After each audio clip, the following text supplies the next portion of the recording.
তো চলে এসেছি গ্রামের বাড়ি। গত শর্টসে দেখিয়েছিলাম যে কাঠের ব্রিজের ওপর দিয়ে যাচ্ছি, তো পৌঁছে গেছি। এটা হচ্ছে আমার মায়ের মামা বাড়ি। এখানে আমারও গ্রামের বাড়ি। আমার গ্রামের বাড়ি মানে আমার নিজের বাড়ি অন্য পাড়াতে, এটা আর একটা অন্য পাড়া। তো সবার সঙ্গে দেখা সাক্ষাৎ করছি। খাওয়া দাওয়া তো হয়ে গেছে আমাদের এখানে।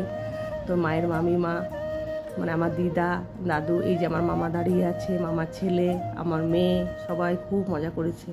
আর কত আম হয়েছে গাছটাতে।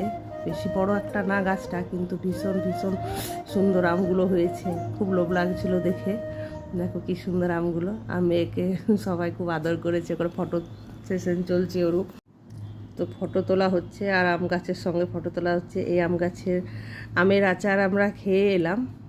এই আমগুলোরই আচার হয়েছিল, গত বছরের আচার এখনও আছে। দিদা খুব ভালো আচার বানায়। তো দেখো তোমরাও। অনেক দিন পর আমিও গেলাম, আর মেয়ে তো প্রথমবার গেল, মেয়েকে নিয়ে যাওয়া হয়নি। তো খুব আমরা মজা করেছি। আমার গ্রামের বাড়ি অন্য পাড়াতে বললামই তোমাদেরকে। আর আমাদের গ্রামটা অনেক বড়, এটা বাঁকুড়া ডিস্ট্রিক্টের মধ্যে পড়ছে। তো কেমন লাগলো জানিও, পাশে থেকো, সাবস্ক্রাইব করে দিও চ্যানেলটাকে। Thank you.